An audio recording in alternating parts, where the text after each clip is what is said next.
Hi friends, मैं आप लोगों का इस चैनल के ऊपर स्वागत करता हूं। सो फ्रेंड्स, आज हम बेसिक इलेक्ट्रिकल के जितने टॉपिक है जैसे डीसी के बारे में और एसी, उसके बाद हम मैग्नेट पढ़ेंगे। एसी सर्किट के बारे में जितने आरएमएस एवरेज वैल्यू रहता है उन सभी को हम डिस्कस करेंगे और नेटवर्क को डिस्कस करेंगे। इंपॉर्टेंट है जो कि हम रिवीजन करेंगे आने वाली एग्जाम के लिए, आरआरबी जेई के लिए। और जो हमारी एग्जाम चल रही है अभी एमपी में, एमपी पीजीसीएल डीसी नेटवर्क का सबसे पहले हम पढ़ेंगे। ठीक है, इनको हम देखेंगे कि बेसिक से क्या होता है, लेकिन इतना हम डीप में नहीं जाएंगे और ज्यादा टाइम हर टॉपिक को नहीं देंगे। शॉर्ट एक रिवीजन करेंगे, जितना जल्दी हो सके उतना जल्दी हम आगे बढ़ेंगे उसको। ठीक है, नोट क्या होता है देखो। सबसे पहले मैं अगर नोट की बात करूंगा तो ये नोट है एक। ठीक है, इधर से करंट आ रही है, इधर से करंट आ रही, और ये इधर करंट जा रही है, इसका मतलब दोनों इस पॉइंट पे करंट डिवाइड होते हैं, इसको हम नोड बोलेंगे। जब दो या दो से अधिक सर्किट तत्व, जैसे एक, दो, तीन, दो या दो से अधिक, ठीक है, किसी परिपथ में जुड़े हो तो है, और उसमें धारा क्या हो रहा है, धारा इसमें डिवाइड होना चाहिए, विभाजित हो जाती, जिस भी पॉइंट पर तत्व जुड़े रहते हैं उसे नोड भी कहेंगे, या फिर उसको हम संधि बोलेंगे। ठीक है, जैसे कि ये हो गया एक ये। ठीक है, ये नोड, नोड की बात हमने देखा। उसके बाद ब्रांच, ब्रांच क्या है, एक नोड ये और एक नोड ये, दोनों के बीच में जो मिलाने वाली है रेखा है उसे हम ब्रांच बोलते हैं, इसको हम ब्रांच बोलेंगे। ठीक है, जिसे शाखा भी कहते हैं हिंदी में, शाखा। ठीक है, अब हम बात करेंगे एक्टिव एलिमेंट। एक्टिव एलिमेंट होता क्या है? एक्टिव एलिमेंट वह तत्व या स्रोत जो ऊर्जा देने में सक्षम होते हैं, क्या कहलाते हैं? एक्टिव एलिमेंट कहलाते। उदाहरण के लिए स्वतंत्र धारा स्रोत रहेगा, independent current source end voltage source, और ट्रांजिस्टर, जितने इलेक्ट्रॉनिक कंपोनेंट आते हो।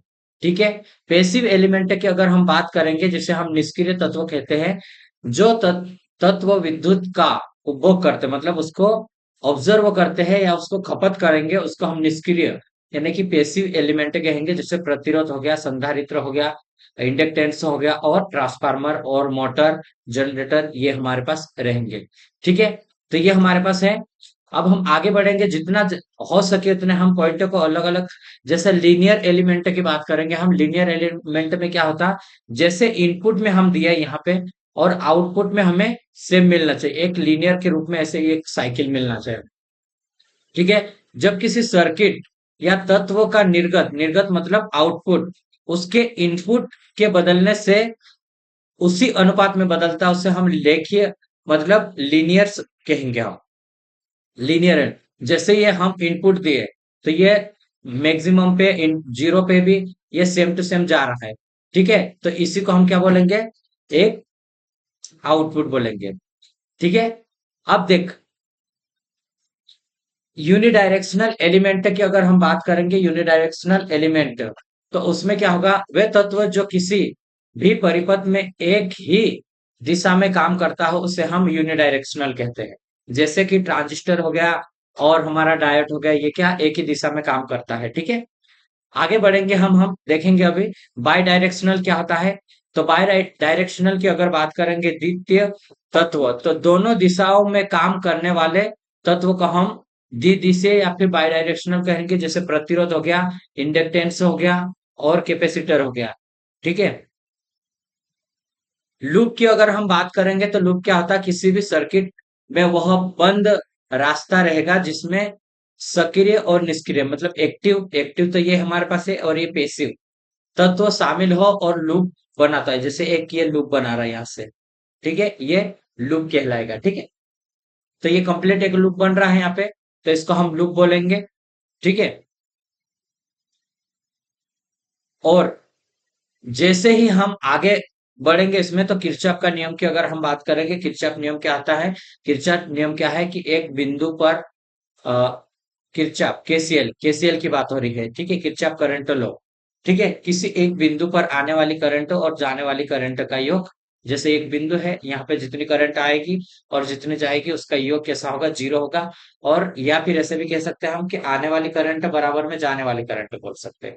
ठीक है, ये आवेश संरक्षण के सिद्धांत के ऊपर काम करता है। ठीक है, जैसे एक ये सर्किट है, इसको नेटवर्क को हमें हल करने में सहायता मिलती है इसके द्वारा, ठीक है।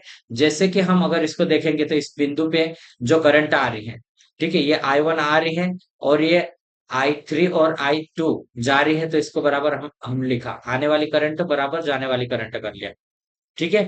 तो नोड पर आने वाली करंट बराबर जाने वाली धारा लिख लिया हमने। अब इसमें क्या करता है, जैसे इससे करंट आ रही है, यहाँ से V1 से आ रही है V2 तक जा रही है, ठीक है। तो इसमें करंट निकालेंगे तो हमारे पास क्या रहेगा, V1 बड़ा है तभी तो इधर से आ रही, और यहाँ पे V2 छोटा है, तो V1 माइनस V2 करेंगे बटे R, ठीक है। और इसी प्रकार यहाँ पे भी V1, और ये जीरो है तो इधर V1 माइनस जीरो कर लिए, या फिर जीरो नहीं लिखोगे तो भी ये चल जाएगा, कोई दिक्कत नहीं, ठीक है। अगर जीरो से जा रही तो इधर से हम करेंगे जीरो माइनस V1 बटे R करेंगे हम इसमें। ठीक है। अगर दो रेजिस्टेंस इसमें रहा तो इसको अपन इधर से करंट जा रही है, ठीक है। तो क्या है V1, ये माइनस प्लस से बाहर जा रही है, ठीक है। तो ये हमारे पास हो जाएगा प्लस V2, और दोनों रेजिस्टेंस को ऐड कर दिए। केसीएल को हल करने की विधि में अगर हम एक स्टेप बाय स्टेप अगर मेथड देखेंगे तो सबसे पहले हम नोड को देखेंगे कि हमारे सर्किट में कितने नोड हैं। सेकेंड स्टेप में हम क्या करेंगे, केसीएल समीकरण की संख्या देखेंगे कि कितनी नोड है। जितना नोड, मान लो 3 नोड है, ठीक है। 3 नोड तो 1 माइनस करेंगे तो 2 इक्वेशन इसमें बनेगी, ठीक है। इक्वेशन इसकी इस तरह से बनती है।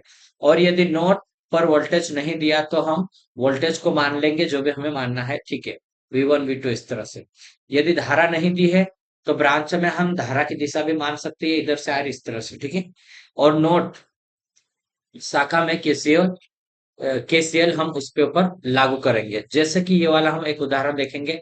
इसमें किस तरह से इसको करेंगे हम, देखो ये बात हमारे पास समीकरण है और ये नेटवर्क का हमारे पास, ठीक है। हमने यहाँ पे क्या माना, V1 मान लिया, यहाँ पे V2 मान लिया, और करंट ये हमारे पास दी है अलग अलग डायरेक्शन। और ये वाला जो पॉइंट है एक रेफरेंस पॉइंट है, ठीक है। अब देखो यहाँ पे हमारे पास हम देखेंगे इसमें कि अप्लाई करेंगे इसके ऊपर, तो ये आने वाली करंट और जाने वाली करंट है, तो I1 आ रहा है और I2 और I3 जा रहा है, तो ये वाला हमारे पास समीकरण ये बच जाएगा, ठीक है। इसी प्रकार इसमें क्या है, I3 इधर आ रहा है और बाकी ये भी आ रहा है और ये जा रहा है, ठीक है।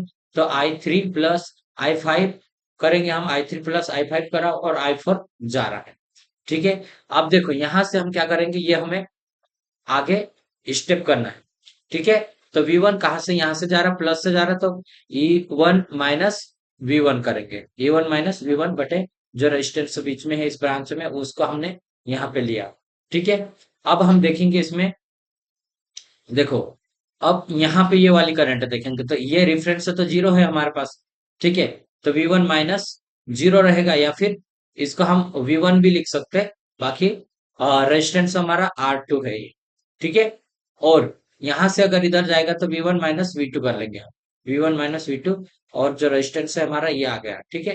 करंट हमारा इससे ये तीसरा निकलेगा, इससे और इससे दूसरा, और इससे ये पहला निकल जाएगा, ठीक है। इसी प्रकार इस नोट के ऊपर भी हम केसीएल लगाना पड़ेगा, हम रिफरेंस बांधकर इसमें हमने लगाया ये, तो ये हमारे पास इक्वेशन नंबर 1 और इक्वेशन नंबर 2 आ गए। इसके द्वारा हम हल कर लेंगे, ठीक है। तो ये हमारे पास इस तरह से आता है, दिए गए परिपथ में आई का मान हमें ज्ञात करना है यहाँ पे, ठीक है। तो ये हमें मान निकालना है, तो ये करंट इधर जा रही है, ये करंट इधर से आ रही है, ठीक है। I1 I2 माना हमने, और इधर करंट दोनों आएगी, I1 प्लस I2, ठीक है। ये दोनों इधर आ रही है इस पॉइंट पे, तो ये हमने माना। उसके बाद हम यहाँ से करेंगे, इधर से करंट जा रही तो प्लस का कितने, ये 200 है, 200 माइनस V1, पहले V1 निकल आएगा तो ये हमारे पास आ जाएगा, ठीक है। I निकालने के लिए क्या होगा, V1 बटे R, ठीक है। तो ये हो जाएगा हमारे पास 10 माइनस V1 करेंगे, बटे में 5 कर लेंगे, ठीक है। बराबर करा हमने, और V1 माइनस जीरो, इसका जो लिखा था ये वाला, ठीक है। उसके बाद इसको हल करेंगे हम, तो एलसीएम लेंगे तो 5 आएगा, और दोनों हम ऊपर जो जोड़ देंगे, ठीक है। 200 और 100 300 हो जाएंगे, ये हमारे पास माइनस माइनस 2 हो जाएंगे, और इससे ये कट जाएगा, ठीक है। इसको अगर हम इधर लाते हैं तो माइनस का प्लस हो जाएगा, तो 3 आई वी एम हो जाएगा ये। ठीक है, इसको हम काट लेंगे तो V1 बराबर हमारे पास 100 आ गया ये। ठीक है, 100 आया, उसके बाद हम इसमें मान रख लो आई बराबर हमारे पास 100 बटे रेजिस्टेंस कितना है 5, तो 5 से 5 दूनी 10, तो 20 एम्पियर यहाँ पे करंट जारी है। ठीक है, 20 एम्पियर हमारी आ जाएगी इसमें। इस प्रकार से इसको हम करेंगे। हम देखो, मैं ज्यादा इसको सभी को नहीं कराऊंगा, मैं पूरा रिवीजन करवाऊंगा, केवल हम रिवीजन करेंगे, देखेंगे इसको अब किस तरह से करेंगे ये वाला। ठीक है, तो यहाँ पे भी हम इसको करेंगे अगर हम न्यूमेरिकल को। ठीक है, तो यहाँ पर भी हम क्या मान लेंगे, इस नोट को हम मान लेंगे, यहाँ पे आने वाली करंट जाने वाली करंट है, केसीएल का यूज करेंगे, हम केसीएल लगा लेंगे और ये हम निकाल लेंगे। ठीक है, दी गई परिपथ में हम ये माना। ठीक है, इसके बाद हमारे पास ये रहा और हमने इसको क्या करा, यहाँ से करेंगे I1 निकालेंगे, तो जैसे 200 इधर से करंट जा रही, तो ये हमारे पास प्लस में है, तो प्लस में 200 माइनस ये हमारे पास V1 आ गया। ठीक है, बटे में 5 जो रेजिस्टेंस है हमारा, ये किसके अकॉर्डिंग आया हमारे पास, E1 माइनस V1 बटे रेजिस्टेंस R1 ये वाला। ठीक है, यहाँ पे ये दिया था, इसके अकॉर्डिंग हम इसको निकालें, और इधर से ये करंट जा रही 100, तो ये भी प्लस का 100 माइनस V1 करा हमने, और बटे में 5 है तो 5 करा। ठीक है, बराबर में हम यहाँ पे ये हमारे पास भी है, रिफरेंस पॉइंट ये रहता, लेकिन ये वोल्टेज सोर्स लगा है तो हम इसको लेंगे, और ये वाला माइनस में जाएगा हमारा बाहर। ठीक है, तो इधर से लेंगे, करंट इधर से आ रही, तो V1 माइनस 50 कर लेंगे। ठीक है, जिस प्रकार से जिससे हम वो इंटर हो रहा है वो नहीं, जो बाहर जा रहा है ना, उसको हम देखेंगे। ठीक है, तो इसको भी हम सॉल्यूशन कर लेंगे, अलग अलग तीनों करंट का हम निकाल लेंगे, किधर से कौन सा आ रही है, सभी का हम निकाल सकते हैं इसके द्वारा। इसको सॉल्यूशन करने के बाद V1 का मान हमारे पास ये आ जाएगा। ठीक है, इसमें अगर हम मान रखेंगे तो I1 आ जाएगा। ठीक है, I1 ये हमारे पास 14 आएगा इस तरह से। I2 भी निकाल लेंगे और I3 भी इसी तरह से हम निकाल लेंगे। ठीक है, कोई दिक्कत नहीं इसमें ज्यादा, उसमें दिक्कत नहीं रहेगी। ठीक है, अब देखो मैं क्या कर रहा हूं, उसमें ज्यादा कुछ आपको पूरा सॉल्यूशन नहीं करवा रहा, अगर आपको देखना है तो वीडियो को पॉज करके आप देख सकते हैं, और मैं कंटिन्यू क्या कर रहा हूँ, उसको रिवीजन कर रहा हूँ। ठीक है, तो रिवीजन में क्या होगा कि हम उस एक कॉन्सेप्ट को देखेंगे और आगे बढ़ेंगे। ठीक है, जब हम इसमें देखेंगे कि दो, जब नोट एक साथ यहाँ पे रेजिस्टेंस नहीं है, तो इसको हम एक ही नोट मानेंगे, एक नोट हो जाएगा ये। ठीक है, ये दो नोट एक तार से जुड़े हैं, तो एक शॉर्ट सर्किट की तरह काम करेगा, इसलिए हम एक नोट बोलेंगे उसको। ठीक है, तो इसमें आने वाली करंट एक ही इक्वेशन हम बना देंगे, जैसे इधर से करंट ये आ रही है, इधर से ये करंट आ रही है, I1 और I4 दोनों आ रही है, तो हमने इधर करा। ठीक है, उधर जा रही है, तो ये बराबर में हम ये जारी हो रखा। ठीक है, इसी प्रकार हम इससे इधर से जा रही है, तो E1 माइनस E2 कर लिया। ठीक है, ये वाला हमारे पास है ये। ठीक है, तो इसको हमने कर लिया।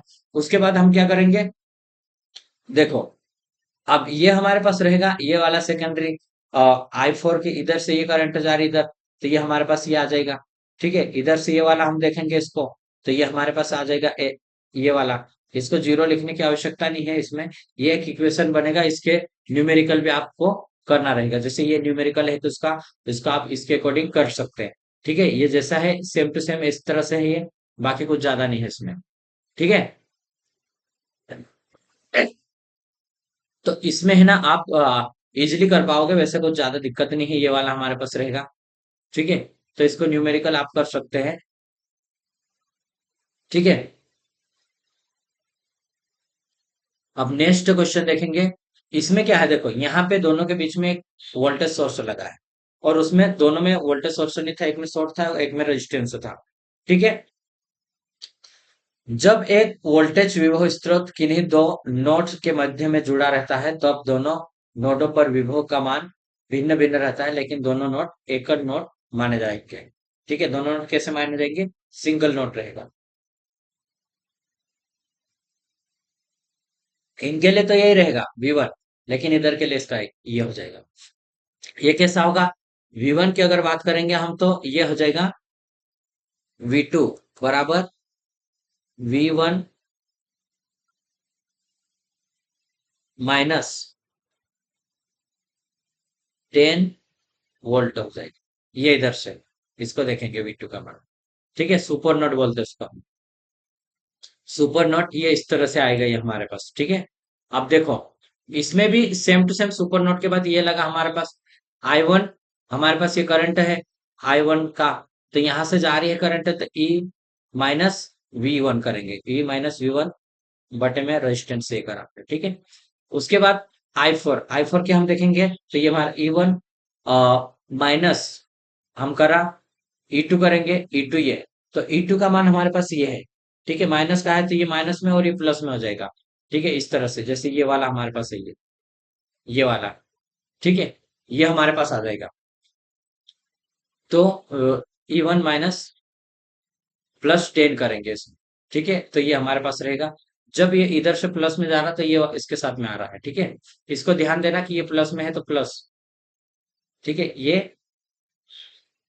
प्लस माइनस इधर से ऐसा, ये V1 है और ये V2 है और ये 100 वाट का। तो V2 बराबर हम लिखेंगे इसको, V2 बराबर क्या हो जाएगा, V1 माइनस, इधर से ये माइनस से जा रहा है ना, तो ये हमारे पास 100 इस तरह से आएगा, ठीक है। तो इसको देखना बहुत इंपॉर्टेंट है। ये हमारे पास इक्वेशन अगर आपको बनाते आ गया, इसका मतलब है कि आप कर सकते हो, कोई दिक्कत नहीं, ठीक है। तो ये हमारे पास न्यूमेरिकल है इसी से रिलेटेड। ये न्यूमेरिकल आप देख सकते हैं, इसमें 10 है, 10 वोल्ट दिया है ये, तो ये हमारे पास V2 का मान है, ठीक है। यहाँ से ये 100 और ये V1, ठीक है, 100 V1, और यहाँ पे कितना है, 25 25 वोल्ट, और ये आ जाएगा V2 का मान हम इसमें रखा, ठीक है। ये इधर से प्लस था, तो ये हमारे पास माइनस माइनस का हो जाएगा, ठीक है। ये ध्यान देना है, V2 बराबर कैसा होगा, ये प्लस का है, तो V1 प्लस 10 हो जाएगा। अगर ये इस टाइप से उल्टा रहता ना, तो ये हमारे पास माइनस रहता, ठीक है। इसको भी ध्यान रखना हमें, बहुत इंपॉर्टेंट।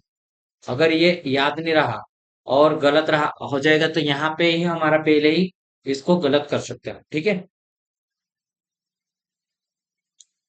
अब हम इसको देखते हैं कि हम शॉर्ट इसमें मान रखेंगे और उसके बाद हमारे पास V1 और V2 का मान हम इसमें निकालेंगे, ठीक है। उसके बाद हमारे पास ये सॉल्यूशन आ जाएगा, V1 ये हमारे पास, ठीक है। अब इसमें मान रखेंगे V1 का, तो ये हमारे पास करंट निकल के आ जाएगी।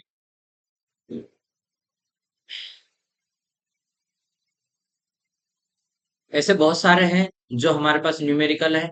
मैं इनके वीडियो है ना बाद में लाऊंगा, क्योंकि अभी हमारे पास और एग्जाम है पास में, इसलिए हम इसको थोड़ा सा मैं एक एक कॉन्सेप्ट बेस में रिवीजन करवा के ले चल रहा हूँ।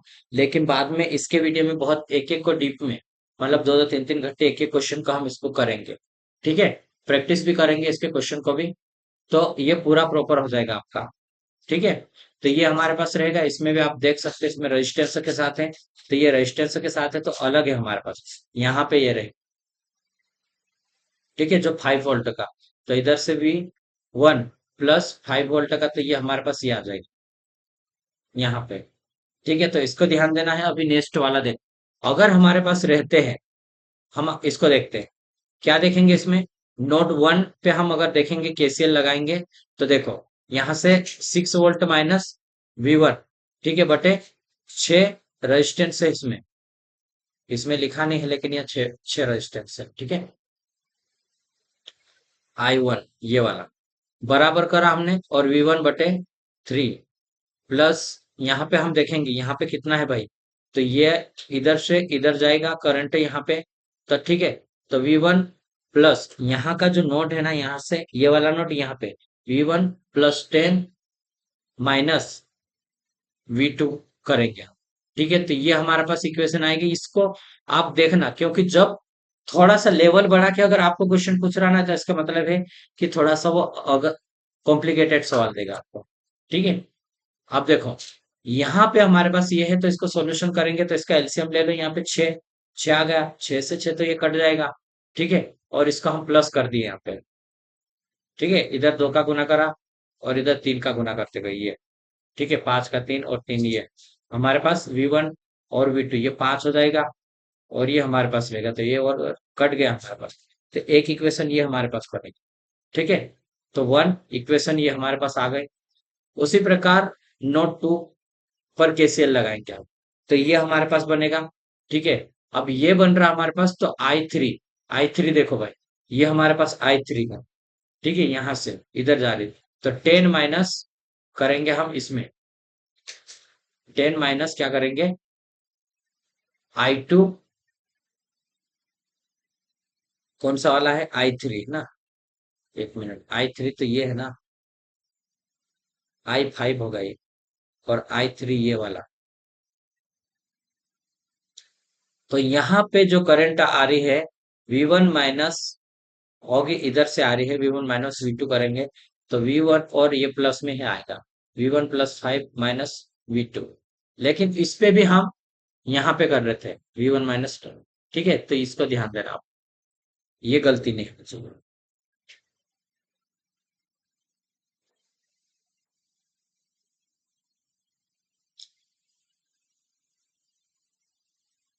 आई फाइव भी इसमें से हम निकाल सकते हैं इसको, ये वाला, ठीक है, और इसके द्वारा ये निकल आएगा। तो ये दूसरी इक्वेशन बनेगी यहाँ पे, और दोनों इक्वेशन का हम सॉल्यूशन करेंगे, ठीक है, दोनों इक्वेशन सॉल्यूशन करेंगे तो ये हमारे पास आ जाएगा, ठीक है, प्लस के है तो माइनस कर लो, इसको काट लो, तो ये हमारे पास ये कट जाएगी, और ये हमारे पास बचेगी प्लस प्लस, ये हमारे पास, तो 3, और ये आ गया, तो V1 का मान आ गया, V1 का मान फिर दूसरे में रख दीजिए आप, तो इजिली आपको ये सॉल्यूशन मिल जाएगा, कोई दिक्कत नहीं आएगी, ठीक है। इसका सभी का करंट हम अलग अलग निकाल सकते हैं उसके बाद, ठीक है। यहाँ पे जैसे ये निकाल रहा, कि यहाँ पे निकाला है V2 का मान, पहले तो V2 मान निकाला, तो V1 का मान निकाला ये, उसके बाद ये हमारे पास आ जाएगा, इसको सॉल्यूशन कैलकुलेट करा तो ये 17/3 आया, ठीक, उसके बाद ये आ जाएगा।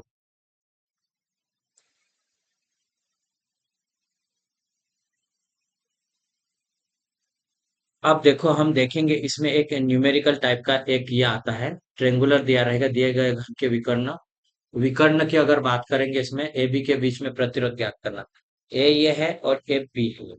तो इसमें क्या रहता है, देखो, ये करंट जो जा रही है ना, ये तीन भागों में, तो तीन भागों में डिवाइड होगी, तो यहाँ पे आई थ्री कर लेंगे हम, आई थ्री इसमें भी करेंगे, बाकी फिर यहाँ पे आके ये फिर और दो भागों में बटेंगे, तो जो आई थ्री था वो दो भागों में बटेगी, तो दो करेंगे, तो ये हो जाएगा हमारा I/6 हो जाएगा, ये I/6 हो, फिर वापस इधर आके ये मिल रही है, इधर वाली भी, ठीक है, यहाँ के जैसे यहाँ से जाएगी, और इधर वाली मिलेगी, तो आई थ्री है वापस, और इधर भी ये मिलना लग जाएगी, तो फिर आई मिल जाएगा, ठीक है।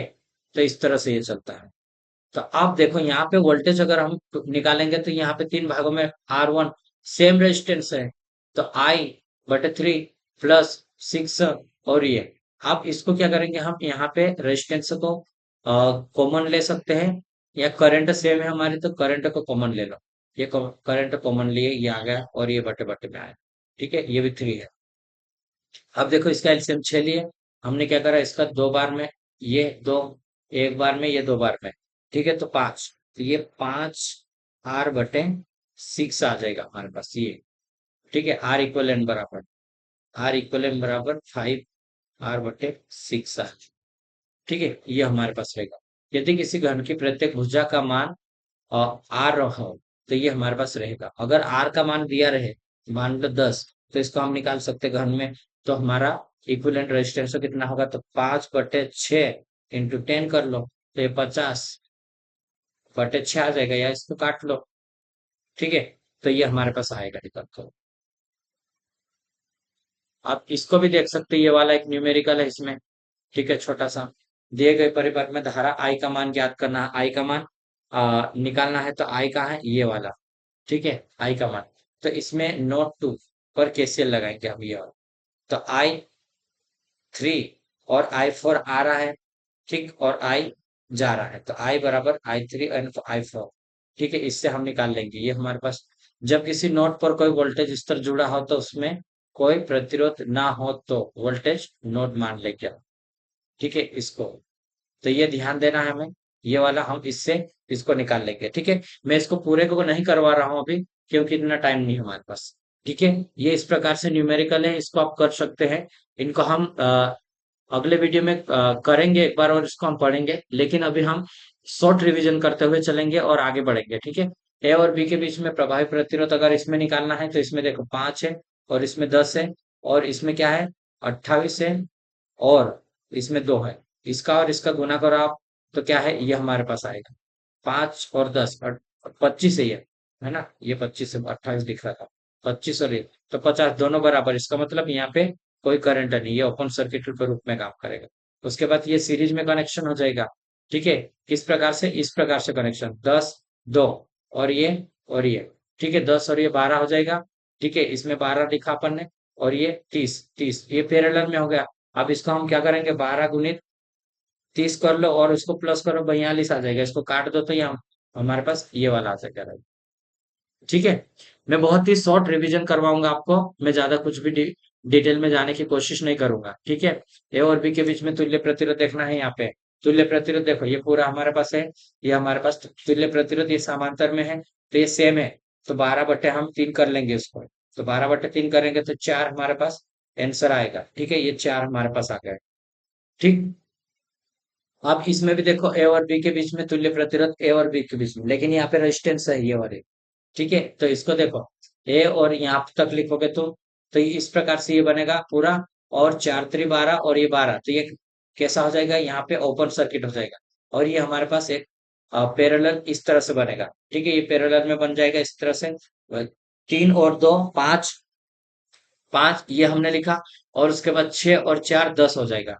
ठीक है, ये 10 होगा, तो ये पैरेलल में हमारे पास ये आ जाएगा। ठीक है, पैरेलल में ये हमारे पास बनेगा। उसके बाद हम आगे इसको करेंगे तो हमारे पास क्या हो जाएगा, पैरेलल में ये, तो ये हमारे पास 5×10 बटे में हम दोनों को जोड़ेंगे तो 15, 5×3 = 15, तो ये हमारे पास 10/3, या फिर इसको काटेंगे 3.33 आएगा। ठीक है, ये हमारे पास रहेगा, राइट। अब यहाँ पे भी हम देखेंगे इसको, देखो ये हमारे पास है, इसको भी, इस न्यूमेरिकल को भी आप कर सकते हो, इसको जैसे हमने करा था इसी टाइप से हमें इसको करना है। ठीक है, तो मैं आगे बढ़ूंगा, जो भी हम ज्यादा इसको करवा नहीं सकता, क्योंकि देखो टाइम कम है और सामने एग्जाम है। एएलपी के लिए भी ये बहुत इंपॉर्टेंट है, आरआरबी जेई के लिए भी इंपॉर्टेंट है। ये आप देख सकते हैं, ये वाला क्वेश्चन भी हम इजीली कर सकते हैं, इसको ज्यादा कुछ है नहीं इसमें। ठीक है, जैसे ये हमारा सोर्स है, ये यहाँ पे है मान लो। ठीक है, क्योंकि यहाँ रेजिस्टेंस नहीं है, इसको ध्यान देना है और इसको आप इजीली कर पाओगे। जैसे यहाँ पे करोगे, करंट ये हमारे पास जा रही है, आई जा रही है, करंट आई बराबर I1 I2 वी बटे ये आ गया, और इसके बटे ये। ठीक है, इसमें हमने मान रखा ये, और 12 एम्पियर हमारे पास आ गई, क्या है, 12 एम्पियर। 10 और 12, इसका 10, इसको काटेंगे तो 10, और इसको दोनों माइनस करा, और 10 बचा तो 2, तो 12 एम्पियर। ठीक है, ये 12 एम्पियर आ गई। आगे हम देखेंगे इसमें, देखो अब इसमें क्या है, स्टार डेल्टा कन्वर्जन है। अब स्टार डेल्टा कन्वर्जन में अगर बात करेंगे, तो यहाँ पे क्या है, स्टार में मतलब ये अंदर वाला बना हुआ होगा, फिर डेल्टा में कन्वर्ट करना है। ये अगर बना रहेगा, जैसे ये वाला बना है मेरा, ठीक है, ये वाला, उसके बाद हमें ये वाला बनाना है एक, तो इसको और इसको दोनों को हम जोड़ेंगे, R1 R2। ठीक है, इसको मैंने R1 माना, इसको R2 माना, ये जोड़ देंगे हम RA निकालने के लिए, RA। ठीक है, और दोनों को हम गुना करा, उसके बाद R3 कर दिए। ठीक है, तो ये हमारे पास आ जाएगा। आप यहाँ पे देखो, ये आर बी निकालेंगे तो ये वाला निकाल सकते हैं ऐसा, इसके बाद फिर ये सी निकाल लेंगे हम यहाँ पे, ये ऐसा निकला है। ठीक है, तो एक को याद रखो आप, तो इसको ऐसे याद रखो, जैसा कि इसको आर ए निकालना, तो इधर वाले जो सामने वाली भुजा, एक ये है और एक ये है, इन दोनों को जोड़ो, उसके बाद प्लस करो, और दोनों का गुना करके जो तीसरी भुजा है उसको उससे भाग दे दो। इसी प्रकार इसमें भी करोगे ना, तो आर बी निकालोगे तो इसमें भी यही करना है हमें, कुछ भी दूसरा नहीं करना है। ठीक है, तो ये हमारे पास हो जाएगा आराम से इजिली। अगर मैं इसमें बात करूंगा, यदि समान प्रतिरोध स्टार में जुड़े हैं, ठीक है, कैसे समान प्रतिरोध, इसमें डेल्टा में था, तो एक मिनट ये वाला पहले देख लेता हूं। ये क्या है, डेल्टा से स्टार कन्वर्जन करना है। डेल्टा में मतलब ये पहले मेरे पास ये वाला दिया रहेगा, ठीक है, इस तरह से, उसके बाद ये वाला निकालना है हमें। ठीक है, तो इसको निकालने के लिए हम क्या करेंगे, इसको और इसको बीच में है ये, दोनों का ऊपर में हम गुना करेंगे, जैसे आर ए माना मैंने, और ये आर सी। ठीक है, इसका उसका गुना करा में RA × RC, बटे में तीनों को जोड़ देंगे, RA + RB + RC, तो ये हमारे पास R1 निकल के आएगा, ये R1।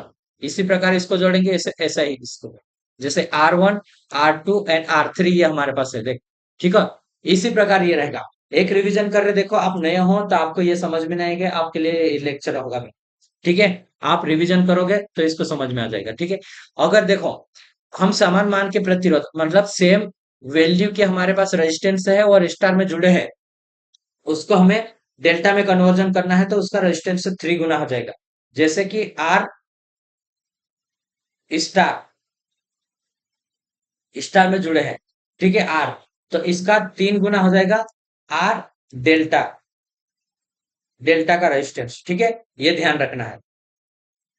यदि समान मान के प्रतिरोध डेल्टा में है और उसको हम स्टार में कन्वर्ट करना है, जैसे डेल्टा में है तो मान के प्रतिरोध जैसे ये है हमारे पास डेल्टा में, इसके बटे 3 होगा जब ये हमारे पास स्टार में निकालेंगे तो। ठीक है, ये दोनों सूत्र भी आप याद रखना, ये अलग अलग। लेकिन कैपेसिटर की अगर बात करेंगे, इंडक्टर भी इसके समान ही रहेगा। ठीक है, जैसा रेजिस्टेंस से रहता है वैसे की वैसे। लेकिन इंडक्टर के साथ में अगर कैपेसिटर अगर रहता उसका, तो इसके ऑपोजिट हो जाएगा। जैसे कि समान मान के प्रतिरोध अगर स्टार में कनेक्टेड है, तो उसका डेल्टा में अगर कन्वर्ट करेंगे आप, तो वो 1/3 ऐसा हो जाएगा, जैसे स्टार में कन्वर्ट कर रहा है, मतलब कम हो जाएगा। और इसमें भी ऐसा ही रहेगा, डेल्टा में है और उसको स्टार में कन्वर्ट करेंगे तो वो हमारे पास 3 गुना हो जाएगा। ठीक है, कैपेसिटर की बात करेंगे तो, इंडक्टर की बात करेंगे तो रजिस्टर के समान वो रहेगा। ठीक है, दोनों को याद रखना। अब मैं बात करूंगा आपको केसीएल की, केवीएल की। ठीक है, केसीएल हमने देख लिया, केवीएल को देखेंगे। किसी बंद पाथ में वोल्टेज ड्रॉप का बीजगणित योग, और उसमें जितने भी सोर्स लगे रहेंगे, कोई भी सर्किट रहेगा उसमें जितने रेजिस्टेंस लगेगा, जो वोल्टेज ड्रॉप हो रहा है और जितना उसमें सोर्स लगे हैं उतने उसके बराबर रहेंगे। ठीक है, जैसे ईएमएफ प्लस करा हमने जितने सोर्स है वो, और जितने वोल्टेज ड्रॉप करेंगे, जैसे ये माइनस में रहेंगे वोल्टेज ड्रॉप हो रहा है, तो ये बराबर 0 होगा, या फिर वोल्टेज ड्रॉप बराबर जितना ईएमएफ होगा वो। ठीक है, इसको भी सॉल्यूशन करने के लिए हमारे पास नियम है। केसीएल लागू करने के नियम अगर हम देखेंगे तो सबसे पहले क्या है, जब धारा धनात्मक से ऋणात्मक जा रही है, ठीक है, इधर से धनात्मक से ऋणात्मक जाती है, तब हम क्या लेंगे, धनात्मक लेंगे। क्यों, धनात्मक से ये इंटर करेगी। ठीक है, अब जब ऋणात्मक से जाएगी, जैसे ये ऋणात्मक से जा रही है और आउटपुट में क्या धनात्मक से निकल रही, तो इसको क्या है, इंटर तो ऋणात्मक से कर रही, इसलिए ऋण का हम सिंबल यूज करेंगे। ठीक है, और विभव वोल्टेज ड्रॉप को हम सदैव धनात्मक में लिखेंगे, आई लिखेंगे, आई आर के साथ में, तो ये प्लस में लिखेंगे। ठीक है, किरचॉफ वोल्टेज संधि नियम ऊर्जा संरक्षण के सिद्धांत पर काम करता है। ठीक है, देखो केसीएल आवेश संरक्षण के सिद्धांत के ऊपर काम करता है, लेकिन वोल्टेज जो केवीएल रहता है वो ऊर्जा संरक्षण के सिद्धांत पर, एनर्जी कंजर्वेशन के सिद्धांत पर काम करेगा। ठीक है, अगर इसमें इक्वेशन निकालने की अगर मैं बात करूंगा केवीएल की, ठीक है, तो वो हो जाएगी हमारे पास B minus N plus one होगा। ठीक है, B minus N plus one हो जाएगा। ठीक है, तो ये हमें ध्यान रखना, ब्रांच में ये आ जाएगी शाखा, ये बी क्या है, ब्रांच, और एन क्या है, नोड। ठीक है, प्लस वन करेंगे हम, इतना ध्यान रखना, B minus N plus one, ये हमारे इक्वेशन निकालेंगे। ठीक है, युग्म की संख्या निकालना है ये। ठीक है, समीकरण और लूप में की संख्या सदैव समान रहेगी। समीकरण में क्या है, लिंक और लूप में जितनी रहेगी वो समान रहेगी। ठीक है, अगर हम इसमें देखते हैं, देखो इसमें, तो इसको अगर हम देखेंगे तो ये हमारे पास, देखो अगर इक्वेशन यहां पे देखेंगे, ये तो ये आ रही है हमारे पास, तो यहां पे अगर इधर से करंट आ रही है आई, तो अगर इधर से एक लूप जाएगा, एक लूप हमारे पास इधर से जा रहा है इस टाइप से। ठीक है, ये I2, I1, तो हमारे पास क्या हो जाएगा, आई निकालने के लिए आई बराबर हमारे पास इधर की निकाल रहा हूं, तो I1 माइनस I2 करेंगे। तो इसी प्रकार ये वाला सेम आ रही है, इधर से इधर, तो दोनों को प्लस कर लिए, इधर से इधर जा रही है तो दोनों माइनस करेंगे, दोनों प्लस करके माइनस कर लेंगे। ठीक है, जैसे ये वाला, ये समीकरण हमें बनाते आना चाहिए, बाकी कुछ नहीं, बनाते आ गया, उसके बाद हमें जहां केसीएल लागू नहीं हो रहा है वहां पे हम केवीएल का यूज करके निकाल लेंगे। ठीक है, अलग अलग हमारे पास नेटवर्क में रहते, जैसे थेवेनिन थ्योरम, नॉर्टन थ्योरम, ये भी हम सुपरपोजिशन थ्योरम, इसको भी हम डिस्कस करते हुए चलेंगे ओवरव्यू में, ठीक है। यहाँ पे अगर हम देखेंगे लूप में, तो देखो यहाँ पे देखो, केवीएल की अगर हम बात करेंगे तो ये हमारे पास ये रहेगा। यहाँ प्लस इंटर कर रही है हमारे पास ये वाली, इधर से आ रही है, इसका मतलब ये इंटर करेंगी माइनस में, तो माइनस E1 करा हमने। इसके बाद आई आई करंट जा रही है, तो ये हमारे पास IR करा प्लस में। उसके बाद ये इधर आएगी, तो यहाँ पे हमें देखना है IR R2, ठीक है। और I2 I2 के साथ भी R2 करेंगे हम, ये हमारे पास क्योंकि ये सेम आ रही है, ठीक है। तो यहाँ की करंट हमारे पास हो जाएगी सेम प्लस में होगा, तो इसको ध्यान देना। ये फर्स्ट इक्वेशन। उसके बाद हम सेकेंड इक्वेशन इसको निकालेंगे, तो ये वाला हमारे पास रहेगा।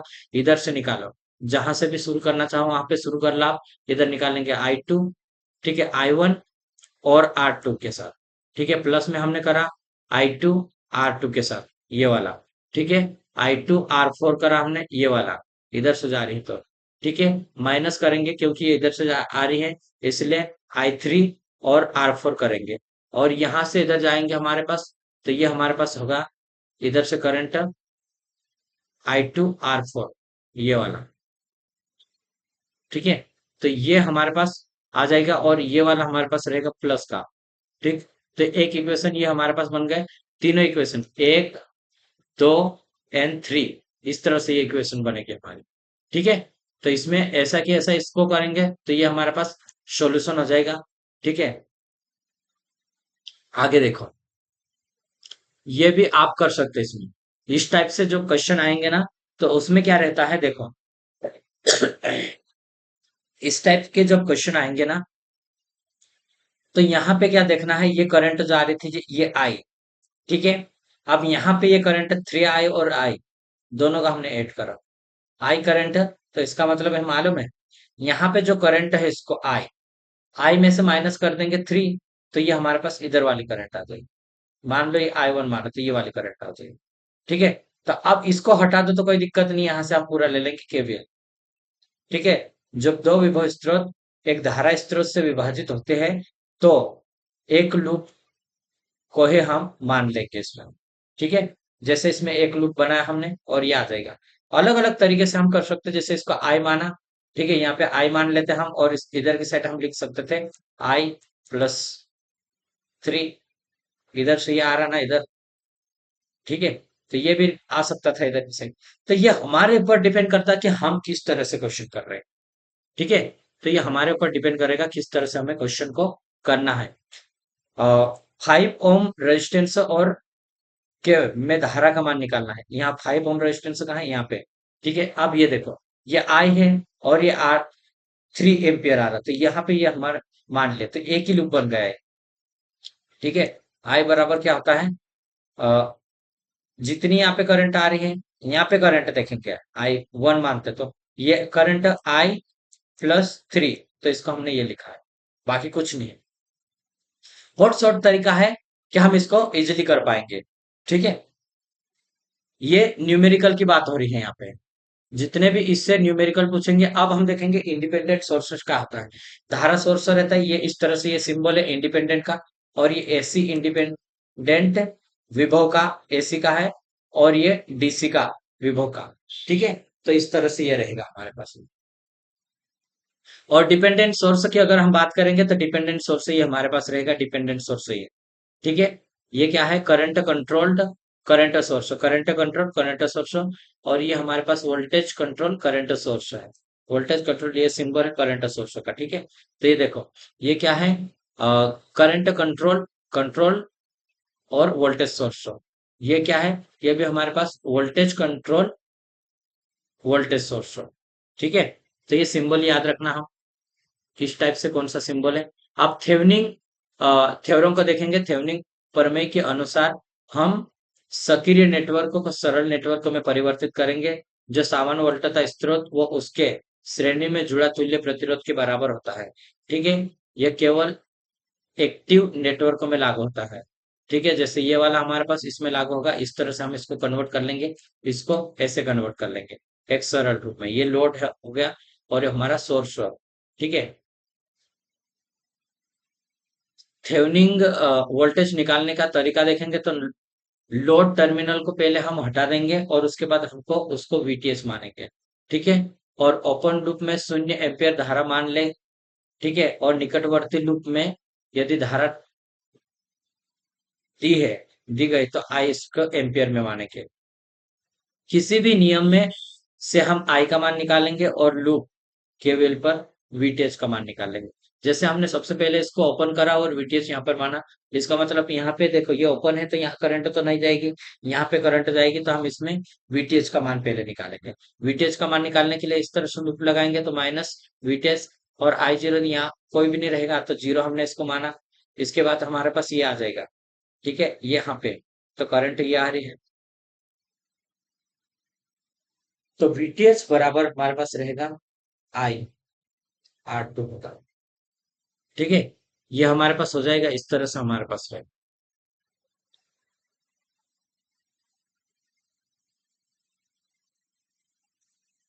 इसी प्रकार हम इसको भी करेंगे।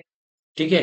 ये वाला हम सॉल्यूशन कर सकते हैं, रेजिस्टेंस अगर निकालना रहता है तो इसमें रेजिस्टेंस से निकालना रहेगा, तो हमें एक ध्यान रखना है, वोल्टेज सोर्स को शॉर्ट करेंगे और करंट सोर्स को ओपन कर देंगे। ठीक है। ये हमारे पास एक थेवेनिन दिया है, इसको हम करके देखते हैं सामान। ठीक है। सबसे पहले इसको हटाएंगे और यहाँ पे वीटीएस मानेंगे। ठीक है। ये मान लिया। ठीक। उसके बाद हम करंट निकालेंगे इसके थ्रू, यहाँ पे करंट, तो ये हमारे पास 5 वोल्ट, 5 रेजिस्टेंस है, 5 रेजिस्टेंस ये है। ये तो कोई मायने नहीं क्योंकि इधर करंट नहीं जाएगी, ओपन में। ठीक है। 5 और 5 10, तो इसको हम दे देंगे भाग, तो 100/5 और 5 10, तो 10 एम्पियर ये है, यहाँ 10 एम्पियर जा रही है। तो इसमें वोल्टेज वीटीएच निकालेंगे हम, तो 10, तो ये 50 वोल्ट आ गया, वीटीएच बराबर 50 आ गया। ठीक है। ये हमारे पास 50 आ जाएगा। अब आरटीएच निकालना रहेगा, तो देखो सबसे पहले वोल्टेज सोर्स को शॉर्ट करो, तो वोल्टेज सोर्स को हमने शॉर्ट कर दिया, करंट सोर्स है नहीं इसमें। उसके बाद इसका और इसका हमने, ये पैरेलल में है तो इसका ढाई आ जाएगा 2.5, और इसको हम ऐड करेंगे तो 12.5 आ जाएगा। ठीक है। इसी तरह से अगर हम करेंगे ना तो ये हमारे पास जो है, फटाफट हम इसको कर सकते, कोई ज्यादा दिक्कत नहीं आएगी। ठीक है। तो ये हम थेवनिंग तक पढ़े यहाँ पे। अभी हम आगे बढ़ते हैं।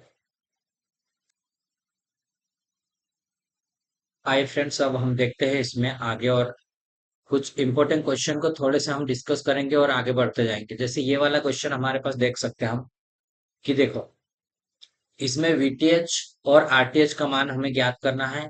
वीटीएच का ज्ञात करने के लिए जैसे इन्होंने ओपन तो कर दिया है, ये हमारे पास वीटीएच निकालेंगे, तो यहाँ से हम वीटीएच निकाल लेंगे, या पहले इधर से इन्होंने माना। ठीक है। तो माइनस के 200 प्लस हमने करा इधर से। ठीक है। तो I2, ठीक है, I2 के साथ में यहाँ पे अगर, तो ये वाला हो जाएगा हमारे पास, और 10 है हमारे पास, कौन सा, 20 वोल्ट है ये वाला, ये 10 और ये 20।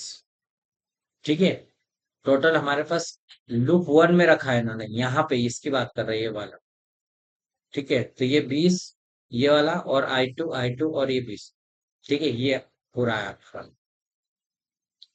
तो अगर हम इसको कर लेंगे तो आई करंट का मान ये 45 एम्पियर आ गया, यहाँ से 45 एम्पियर करंट जा रही। वीटीएच का मान निकालेंगे तो देखो यहाँ से निकालेंगे हम, तो माइनस वीटीएच 10 प्लस का, प्लस 2, और 45 आ रहा है यहाँ पे। ठीक है। यहाँ तो करंट नहीं बह रही है, तो इसको हम हटा दिए और ये वाला ले लिए 20 प्लस, तो ये 120, वीटीएच का मान हमारे पास 120 आ गया। तो यहाँ का रेजिस्टेंस से निकालेंगे तो इसको शॉर्ट कर देंगे हम, इसको भी शॉर्ट करेंगे, और ये भी शॉर्ट हो जाएगा। ठीक है। ये 1 और 2। ठीक है। ये कितने, ये भी 2 है, 2 और 2 पैरेलल में रहेंगे, तो ये हमारे पास एक हो जाएगा, एक और 4 हो जाएगा, फिर 4 ओम हमारे पास आ जाएगा। ठीक है। ये 4 ओम, तो 120 वीटीएच आया, और ये 4 आरटीएच हमारा रेजिस्टेंस आ जाएगा। ठीक है। इसी प्रकार इसमें भी आप निकाल सकते हैं, ये मैं आपको ज्यादा नहीं निकालूंगा क्योंकि हम आगे बढ़ेंगे इसमें। ठीक है। तो नॉर्टन्स थ्योरम की अगर हम बात करेंगे, तो नॉर्टन थ्योरम संपूर्ण धारा नॉर्टन धारा के रूप में गणना की जाती है, और संपूर्ण प्रतिरोध की गणना नॉर्टन प्रतिरोध के रूप में हम करते हैं। नॉर्टन करंट ये हम मानेंगे इसमें, ये वाला ठीक है, इसको ये लोड है तो इसको हटा लिया और नॉर्टन शॉर्ट कर दिया और नॉर्टन करंट माना। ठीक है, और लोड टर्मिनल को लघु शॉर्ट सर्किट करेंगे और ये हम मान लेंगे और किसी सरल विधि से हम इसमें करंट का मान निकालेंगे। यहाँ पे करंट हम केसीएल लगा सकते हैं या फिर केवीएल भी लगा सकते हैं। हम जो चाहे हम इसको लगाकर हम इसमें निकाल सकते हैं। जैसे अगर इसमें निकालना चाहो तो हमारे पास ये करंट निकालना है तो हम यहाँ से करंट आ रही है तो करंट डिवीजन रूल लगा सकते हैं हम इसमें।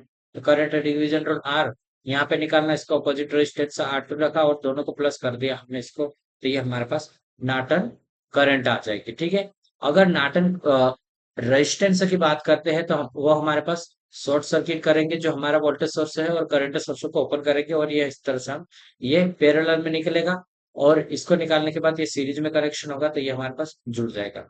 ठीक है, तो ये हमारे पास इस तरह से बने। तो ये हम इसको भी इजीली कर सकते हैं, ज्यादा कुछ टॉप नहीं है नाटक थ्रू। ठीक है, अगर हम बात करेंगे अभी हम मैक्सिमम ट्रांसफर थ्योरम की बात करेंगे। मैक्सिमम ट्रांसफर थ्योरम में क्या रहता है, इसमें हमारे पास ये रहेगा maximum transfer theorem, power transfer theorem की बात करेंगे। तो देखो ये हमारे पास मैक्सिमम पावर ट्रांसफर थ्योरम का है इक्वेशन। तो वीटीएच और आरएल, अगर हम सबसे पहले हम क्या करेंगे, करंट निकालेंगे तो ये हमारे पास दोनों रेजिस्टेंस को जोड़ेंगे और वोल्टेज से हम भाग देंगे तो ये करंट आ जाएगी। ठीक है, अगर इसका पावर निकालना है तो पावर निकालेंगे तो आई स्क्वायर आर एल करेंगे। आई स्क्वायर आर की जगह हम इसका मान रखेंगे यहाँ पे, तो ये भी VT H square whole square करा हमने और आर एल। ठीक है, इसका स्क्वायर कर लेंगे हम। उसके बाद हमारे पास ये होता है कि हम इसका स्क्वायर करेंगे ना दोनों, इसका तो इसका सूत्र से हमारे पास क्या हो जाएगा, एक सूत्र आता ए प्लस बी का होल स्क्वायर बराबर ए स्क्वायर प्लस बी का स्क्वायर प्लस 2ab। तो ये हमारे पास नीचे की साइड ये हो जाएगा R T H square R L square two R. ठीक है, ये हो गया। अब हम क्या करना है इसमें, देखो आर एल से भाग देना है और कहाँ पे, हर में, हर में आर एल से इसमें हम भाग दिए आर एल से, तो ये हमारे पास आ जाएगा आर एल से आर एल ये कट जाएगा, यहाँ आर एल से आर एल ये कटा। ठीक है, तो ये हमारे पास ये आ गया ये वाला। ठीक, अब अधिकतम शक्ति तब डिलीवर होगी जब समीकरण का हर कम होना चाहिए, ये कम से कम होना चाहिए तब ये अधिकतम शक्ति, ये कम होगा तो ये शक्ति हमारी अधिकतम होगी, यही है। ठीक है, तो उसमें क्या करेंगे, अतः आरएल के सापेक्ष अवकलन करने पर, उसमें क्या करा, अवकलन करा हमने, तो ये हमारे पास अवकलन करेंगे तो हमारे पास ये इक्वेशन बनेगी ये वाली डिटर्मिनेशन करने पे। ठीक है, तो ये वाला हमारे पास डिटर्मिनेशन करा तो ये आर टी एच बराबर आर एल हो जाएगा, ये आरटीएच बराबर आरएल होगा। तो अधिकतम शक्ति स्थानांतरण के लिए नेटवर्क प्रतिरोध लोड प्रतिरोध के बराबर होना चाहिए, तो दोनों बराबर होगा तो होगा। तो ठीक है, अब इसमें हम मान रखेंगे तो मैक्सिमम पावर निकालेंगे तो वीटीएच का स्क्वायर करेंगे और 4 आरटीएच हो जाएगा, एक हमारे पास ये इक्वेशन बनेगी, इसको याद रखना। और इसको भी आरटीएच भी लिख सकते हैं और आरएल भी लिख सकते हैं। ठीक है, मैक्सिमम पावर ट्रांसफर थ्योरम से तात्पर्य यह है कि लोड प्रतिरोध नेटवर्क प्रतिरोध के बराबर हो तो परिपथ में अधिकतम शक्ति उत्पन्न होगी। ठीक है, ये ध्यान रखना है। और मैक्सिमम ट्रांसफर थ्योरम का इसमें 50% रहता है ट्रांसफर थ्योरम की कंडीशन में। ठीक है, यदि हम ये सर्किट है और ये अधिकतम शक्ति स्थानांतरित करते हैं तो आरएल का मान निकालना है। तो हमारे पास आरएल का मान निकालने के लिए इनको हम क्या करेंगे, इसको ओपन करेंगे, इसको शॉर्ट करेंगे। ओपन होने पे ये 10 रेजिस्टेंस से तो हट जाएगा ये वाला, ये बचेगा हमारे 10 और 10 ये 20 आ जाएगा हमारे पास ये वाला। ठीक है, आरटीएच आरएल। अब इसमें बात करेंगे हम, हमारे पास ये वाला एक सर्किट ये दिया है, बहुत इंपॉर्टेंट है, मोस्ट इंपॉर्टेंट ये एसी सर्किट में। तो ये हमारे पास जेड टी एच है और जेड एल है। ठीक है, शक्ति ट्रांसफर मैक्सिमम की कंडीशन में क्या होता है, ये हमारे पास माइनस का हो जाएगा। ठीक है, तो ये देखो आर एल, तो ये माइनस का हमने इसमें बदल देंगे, करंट का मतलब जिन्हें चिन्ह बदल देते हैं हम। ठीक है, ये, तो इसको हम बदल देंगे तो हमारे पास ये आ जाएगा। इसमें ध्यान रखना, देखो अधिकतम पावर ट्रांसफर के लिए आरएल का मान ज्ञात करें। तो मैक्सिमम पावर ट्रांसफर ये वाला है, ठीक है, तो इसको बदलेंगे तो हमारे पास ये वाला आ जाएगा इसका 2 - Z3। ठीक है, तो इस तरह से ये हमारे पास आएगा। अब हम देखेंगे सुपरपोजिशन थ्योरम के बारे में कुछ इंपॉर्टेंट। अब देखो इसमें आपको क्लियर दिख नहीं रहा होगा, लेकिन मैं आपको कुछ ना कुछ पॉइंट पढ़ के मैं जो मेरे को समझ में आ रहा है मैं आपको समझाते हुए आगे बढ़ूंगा। ठीक है, यह प्रमेय केवल लीनियर सर्किट में काम करता है, फर्स्ट लीनियर सर्किट में। सेकेंडरी अगर उसकी हम बात करेंगे और उतनी ही हम इक्वेशन बनाएंगे जितने स्वतंत्र उसमें इंडिपेंडेंट सोर्स लगे हो। जैसे वोल्टेज सोर्स जितने लगे, 5 लगे, तो 5 इक्वेशन इसमें बनेगी। ठीक है, और सुपरपोजिशन थ्योरम से पावर मेजर नहीं होती है, पावर को हम कैलकुलेट नहीं कर सकते। ठीक है, सुपरपोजिशन थ्योरम समरूप और रेखीय के लिए काम करता है। ठीक है, यह प्रमेय तभी लागू होता है जब परिपथ में दो या दो से अधिक मतलब स्वतंत्र एक्टिव सोर्स होना चाहिए इसमें। ठीक है, इस परिपथ में स्वतंत्र धारा स्रोत ओपन करेंगे और जो वोल्टेज स्रोत रहेगा उसको शॉर्ट करेंगे। ठीक है, और जो डिपेंडेंट रहेंगे उनको हम नहीं बदलेंगे। ठीक है, जैसे ये हमारे पास देखो एक सोर्स ये लगा है और एक ये करंट सोर्स है, तो इसमें दो इक्वेशन बनेगी। एक टाइम पे एक ही का हम यूज करेंगे इसमें। इसमें क्या करेंगे, देखो पहले हम करंट सोर्स को ओपन कर देंगे और बाकी ये बचेंगे हमारे पास। ठीक है, इसको भी हम हटा देंगे, ये शॉर्ट हो जाएगा। ठीक, इस तरह से ये वाला रहेगा। तो फर्स्ट में क्या है, ये शॉर्ट हो गया ये, और इधर ओपन है तो इसका मतलब इधर नहीं जाएगी 5 और ये 8 हो जाएगा। ठीक है, 8, तो 100/8 करेंगे तो ये करंट I2 आ जाएगा हमारे पास। ठीक है, अब इसी प्रकार हम क्या करेंगे सेकेंड केस में, ये वाला हम यूज करेंगे। इधर वाला शॉर्ट कर दिया, इधर वाला ओपन, और ये बचेगा हमारा। तो इधर तो करंट जाना नहीं है क्योंकि ये ओपन है, इधर वाला जाएगा तो ये 8, तो ये 20/8 कर लो। तो यहाँ पे करंट जो आएगी वो हमारे इससे I2 करंट आ जाएगी। इसी प्रकार अगर हम आगे बढ़ेंगे तो ये हमारे पास हो जाएगा ये वाला। ठीक है, तो ये हमारे पास रहेगा, इसको हटा देंगे हम, और ये हमारे पास रहेगा। ठीक है, बाकी करंट का यूज करें, करंट डिवीजन लगा के हम निकाल सकते हैं। अब मैं बात करूंगा अभी मिलमेंस थ्योरम। मिलमेंस थ्योरम का उपयोग जब करेंगे हम वोल्टेज स्रोत समांतर में कनेक्टेड है। ठीक है, क्या वोल्टेज समांतर में होगा, इस पर में एक्टिव नेटवर्क पर काम करेगा ये। ठीक है, ये थ्योनिंग की तरह ही काम करता है, लेकिन इसमें क्या करेंगे हम इसको पूरा इक्वल निकालने के लिए। तो ध्यान इसमें ये देना है कि हम जो इम्पीडेंस है उसको रेजिस्टेंस में कन्वर्ट करें। ठीक है, जेड जो भी है लगा हुआ उसको एडमिटेंस में कन्वर्ट कर लो। ठीक है, उसके बाद हमारे पास जितने भी ईएमएफ है ये, और जितने भी हमारे पास ये आएंगे उसको ऊपर रखेंगे हम, और बटे में आई को रख देंगे इस प्रकार से। ठीक है, तो ये हमारे पास बन जाएगा, और जितने जेड निकालना है उसके जितने ऑपोजिट में हमने करा ये वाला आ जाएगा। ठीक है, इस प्रकार से अगर इसमें करंट दिए हो, करंट में है, तो ये क्या करेंगे, इसका और इसका गुना कर दो दोनों का, और इसका भी इसका गुना करो, इसको भी, इस सारे को जोड़ दो, उसके बाद हम जेड से भाग दे दो, ये वाला आ जाएगा करंट टोटल आ जाएगा। करंट करंट टोटल ये वाला हमारा आ जाएगा। ठीक है, और जेड का मान तो हम इसमें जुड़ जाएंगे ये। ठीक है, अब रेसिप्रोकल में क्या होता है, ऑपोजिट हो जाता है। मिलमेन से की बात करें हम, तो ये हमारा क्या हो रहा है, दोनों को वो कर रहे हैं हम। ठीक है, प्रमेय लागू किया जाता है जब एक ही एलिमेंट तो उपस्थित होता है, एक ही एलिमेंट होना चाहिए जिसमें एक्साइटेशन, मतलब ये एक्साइटेशन है तो आउटपुट में रिस्पॉन्स हमें करंट मिलेगा। ठीक है, ये ध्यान रखना है हमें। ये देखो V1 दिया तो आउटपुट में I2 करंट मिला हमारा, I2 दिया इसमें तो ये हमारे पास ये मिलेगा, ये एक्साइटेशन ये रिस्पॉन्स हो। ठीक है, तो देखो इसका I1 I और V2 I2, ये वाला फार्मूला भी याद रखना जो ट्रांसफार्मर वाला। ठीक है, इससे ये न्यूमेरिकल पे आता है तो इसको हम न्यूमेरिकल भी कर सकते हैं। जैसे 200 वोल्ट दिया और करंट ये आया हमारे पास। ठीक है, 200 वोल्ट दिया और करंट ये आया, तो हमारे पास 220 बटे में 5 बराबर वोल्टेज है ना ये, 200/I। तो इसको हम करेंगे तो ये हमारे पास आ जाएगा इधर 200 × 5/220, तो 0 से 0 और 2 से ये 11, तो 50/11 इससे भी निकाल सकते हैं। ठीक है, तो इसी प्रकार ये वाला भी हम इसको भी सॉल्यूशन कर लेंगे एक्साइटेशन के रूप में। ठीक है, कौन सा मेथड है ये हमारा, कंपनसेटिंग थ्योरम की बात करेंगे। कंपनसेटिंग थ्योरम में क्या है, ये रजिस्टर इम्पीडेंस है, ठीक है, और ये करंट है। तो दोनों हमारा गुना होगा तो ये हो जाएगा, और अलग अलग ये दिया होगा तो इसको ऐड करेंगे। जब प्रतिबाधा के परिवर्तन के अनुसार करंट प्रदान करने के लिए वोल्टेज की भरपाई की जाती है तो इस वोल्टेज को कंपनसेटिंग वोल्टेज कहा जाता है। कंपनसेटिंग वोल्टेज ये हमारे पास रहेगा, ठीक है। तो ये भी हमारे पास एक था, बाकी कुछ इसमें ज्यादा नहीं है, ठीक है।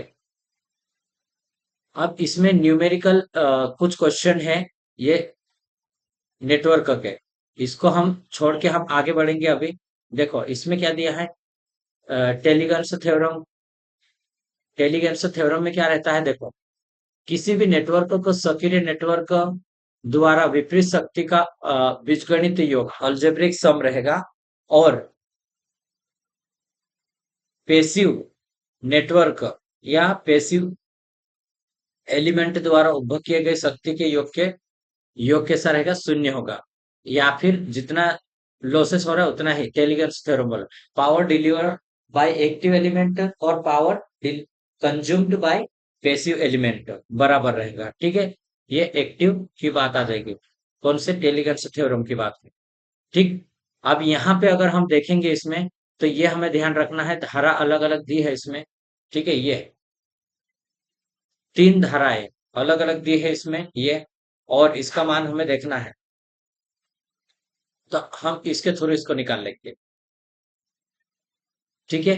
अब इसमें देखो एक चालक तार का प्रतिरोध 10 है, और उसको खींचकर हम उसकी लंबाई को 3 गुना बढ़ा दिया जाए तो प्रतिरोध कितना आएगा, तो ये एन स्क्वायर आर होगा, ठीक है। तो 3 गुना 3 3 9 गुणित 10 करेंगे तो ये 90 आ जाएगा हमारे पास, ठीक है। 90 ये वाला, ठीक है। ज्यादा कुछ याद रखने की आवश्यकता नहीं है, लेकिन इसको हम इस तरह से कर लेंगे।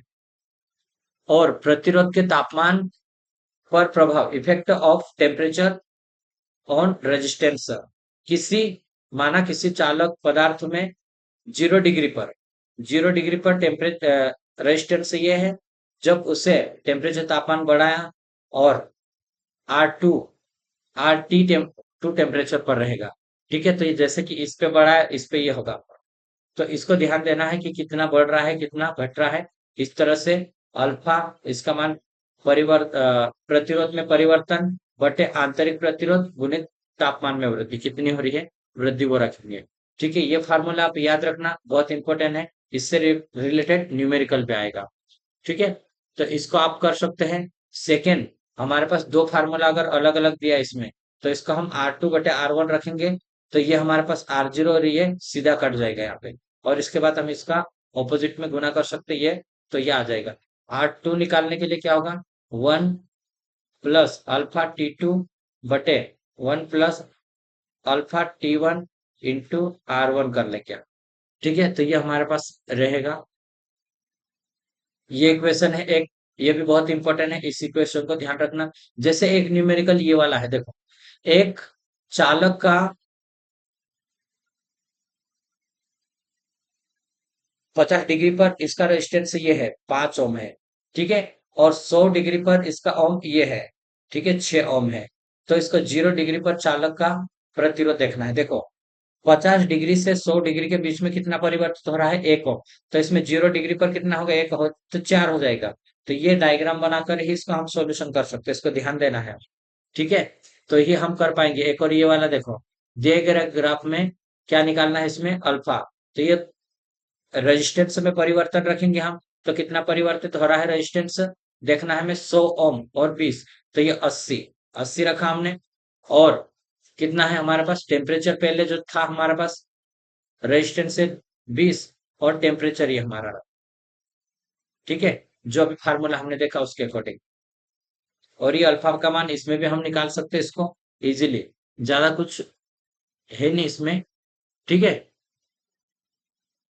देखो ये वाला, किसी चालक पदार्थ 0 डिग्री सेल्सियस ताप पर प्रतिरोध 30 है, और 50 डिग्री पर इसका प्रतिरोध 120 हो जाता है, तो 30 ओम और 120 ओम पर प्रतिरोध ताप गुणांक को देखना है, 30 ओम और 120 पर, ठीक है।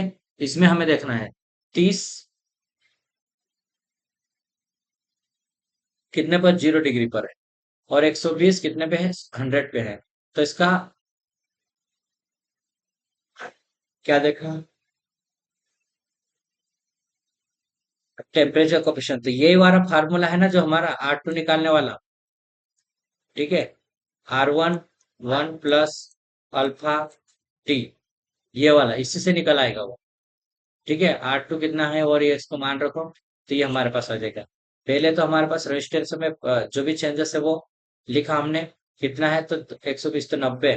ठीक है, और हमारे पास पहला रेजिस्टेंस कितना है और टेम्परेचर कितना है हमारे पास, ये वाला 100, ये 50 डिग्री है।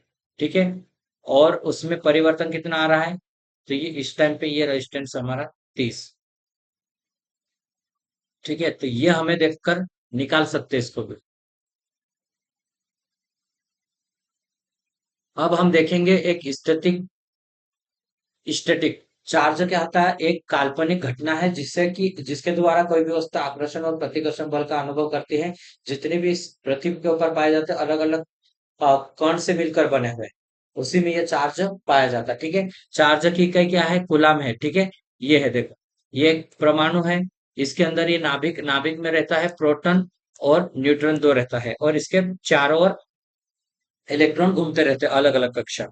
ठीक है, इलेक्ट्रॉन में अगर हम बात करेंगे, इलेक्ट्रॉन में कितने आवेश होते हैं, तो एक इलेक्ट्रॉन में 1.67 10 की घात माइनस 19 कूलम रहते हैं। ठीक है, तो ये ध्यान रखना है। और इलेक्ट्रॉन का द्रव्यमान 9.11 इंटू 10⁻³ रहता है। ठीक है, प्रोटॉन पर भी आवेश और उसका द्रव्यमान देखना है तो प्रोटॉन पर पॉजिटिव आवेश रहता है, और 1 सेम टू सेम, ये वाला और ये वाला सेम है।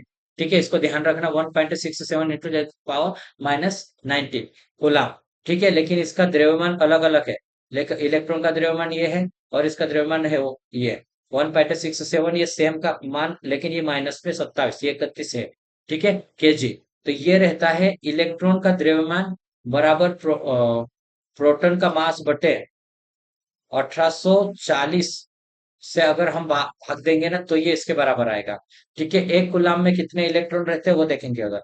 अब इलेक्ट्रॉन के अंदर हम कूलम को देख ले, लेकिन एक कूलम के अंदर इलेक्ट्रॉन को देखें तो ये 6.25 10 की घात 18 इलेक्ट्रॉन। ठीक है, 1 किलोवाट आवर बराबर होता है 860 किलो कैलोरी रहता है, और 1 किलो कैलोरी बराबर 4184 जूल रहता है।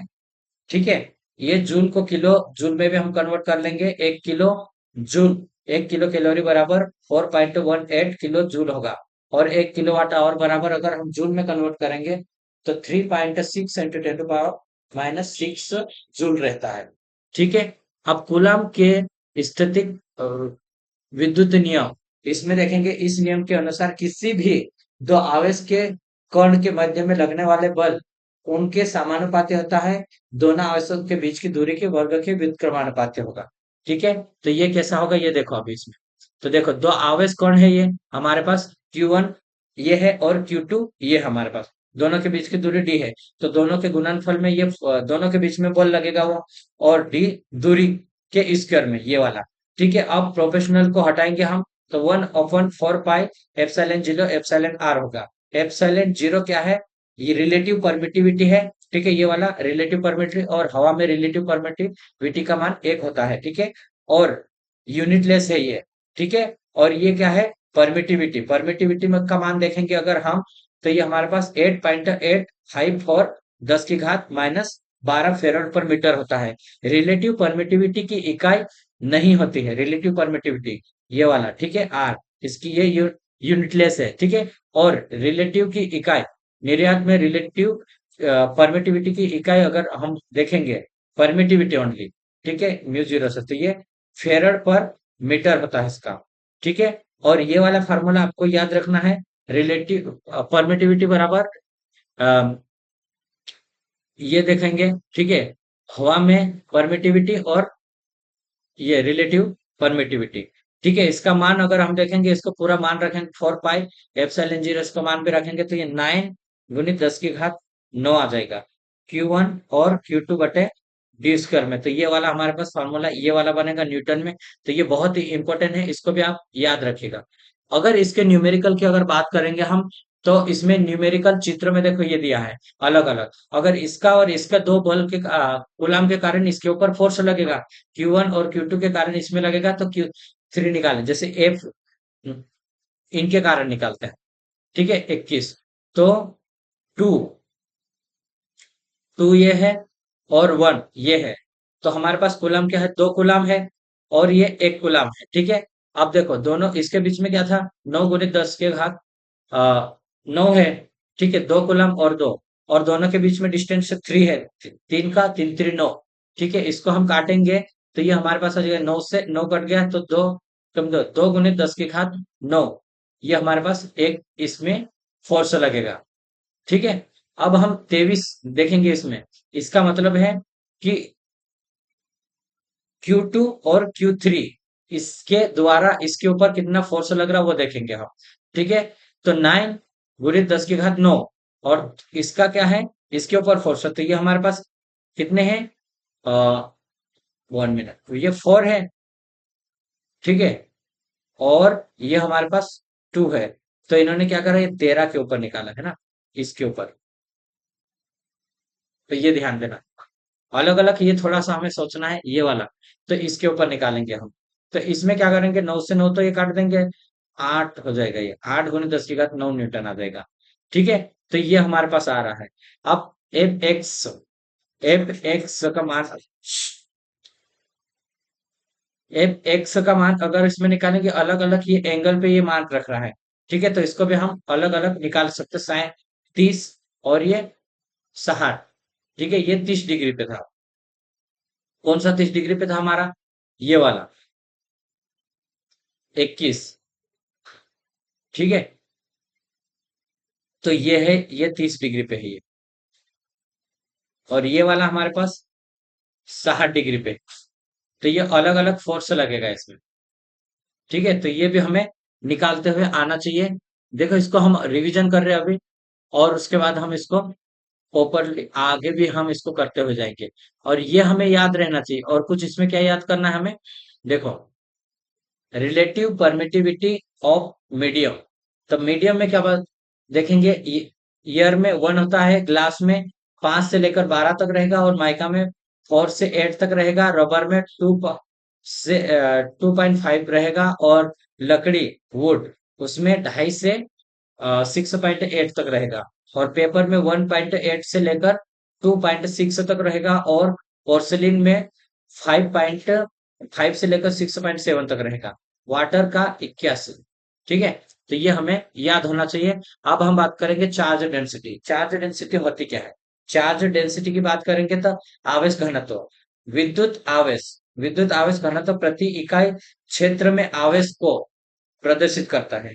ठीक है, डी से हम इसको प्रदर्शित करेंगे, प्रति इकाई क्षेत्र आवेश Q/A। ठीक है, कूलम पर आवेश।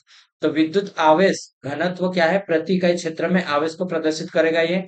चार्ज डेंसिटी जिसको बोलेंगे, इसकी यूनिट कूलम पर मीटर स्क्वायर होगी। क्या होगी, कूलम पर मीटर स्क्वायर इसकी यूनिट हो जाएगी। अगर इसका न्यूमेरिकल अगर हम देखते हैं, ये वाला, ठीक है, इसमें न्यूमेरिकल देखो, ये वाला हमारे पास है। तो इसमें क्या है, आवेश के घनत्व की गणना करें तो इसमें क्या है, तो एरिया दिया है और इसमें 6 कूलम है, तो कूलम बटे एरिया, तो ये हमारे पास दो, तो 3 आ जाएगा, 3 कूलम पर मीटर स्क्वायर में होगा। ठीक है, अब यहाँ पे आते हैं विद्युत क्षेत्र की तीव्रता, इलेक्ट्रिक फील्ड इंटेंसिटी की बात करेंगे हम। क्या है इलेक्ट्रिक फील्ड इंटेंसिटी, यह एक बल है जो किसी बिंदु पर रखी गई प्लस चार्ज को द्वारा अनुभव किया जाता है। किसके द्वारा, यह एक बल है जो किसी बिंदु पर रखे गए प्लस चार्ज के द्वारा अनुभव किया जाता है। ये क्या है, वेक्टर क्वांटिटी, मतलब सदिश राशि है। E बराबर इस हम इसे प्रदर्शित करेंगे न्यूटन पर कूलम, मतलब क्या है कि प्रत्येक कूलम पर लगने वाला बल ही है, ये एक क्या है, बल है ये, इंटेंसिटी। ठीक है, अब देखो विद्युत क्षेत्र की तीव्रता का मान न्यूटन पर कूलम होता है। अब इसमें देखेंगे, इसके चारों ओर जो भी फील्ड है, इसके ऊपर आवेश को किसी आवेश के ऊपर लगेगा। ठीक है, तो E बराबर हमारे पास क्या होगा, ये हमारे पास 1/4πε0r। ठीक है, Q/D²। अब इसके द्वारा इस पर लगेगा, इसके द्वारा इसके ऊपर बल लगेगा।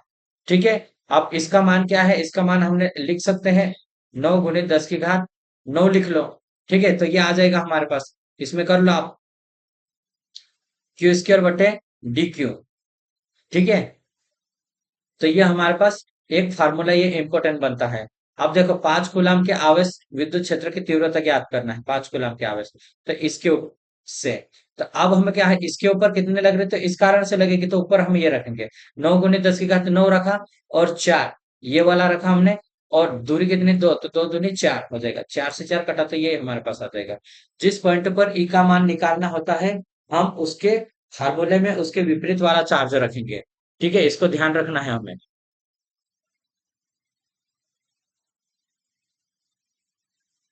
अब अगर मैं इसमें बात करता हूँ किसी चालक की सतह पर विद्युत क्षेत्र की तीव्रता, यानी कि इस सतह के ऊपर, ठीक है, तो ये हमारे पास दोनों के बीच की रेडियस है ये। ठीक है, रेडियस का स्क्वायर पी रहेगा, है ना। तो कूलम बटे में आर स्क्वायर करेंगे। ठीक है, अगर चार्ज की सतह से दूरी पर, तो दूरी पर हम क्या करेंगे, जैसे ये दूरी है डी, तो ये और ये दोनों को जोड़ लेंगे, इसका स्क्वायर करेंगे, ये वाला देखो इस तरह से ये हमारे पास आ जाएगा। अब उसमें देखो, किसी चालक के अंदर किसी बिंदु पर विद्युत क्षेत्र की तीव्रता क्या होती है, विद्युत क्षेत्र की तीव्रता 0 रहती है। इसको भी याद रखना, ये बहुत इंपॉर्टेंट है। क्या है, किसी चालक के अंदर किसी बिंदु पर विद्युत क्षेत्र की तीव्रता 0 रहती है। आवेश का घनत्व, ठीक है, फ्लक्स डेंसिटी, और ये चार्ज डेंसिटी और इंटेंसिटी के बीच में हम क्या देखेंगे, relation, relation between charge density and electric field intensity. ठीक है, तो ये क्या है, आवेश का घनत्व बराबर होता है परमिटिविटी इनटू विद्युत क्षेत्र की तीव्रता। ठीक है, क्या है, विद्युत क्षेत्र की तीव्रता डी बराबर होगा परमिटिविटी और इंटेंसिटी। तो ये एक फार्मूला बनता है, इसको भी याद रखना आप। ठीक है, अब इस इंटेंसिटी का मान क्या होता है, ये हमारे पास है। ठीक है, और अब हम इसमें क्या है, ये हमारे पास है सेम। अब रिलेटिव के निकालना है, तो ये हमारे पास इधर आ जाएगा, तो ये इधर आ जाएगा। ठीक है, आगे इसको देखते हैं। तो ये हमारे पास ई बराबर ई डी, या डी बराबर ई, ये हमारे पास निकल के आता है ये फार्मूला। ठीक है, तो ये देखो, अब हम इसमें देखते हैं।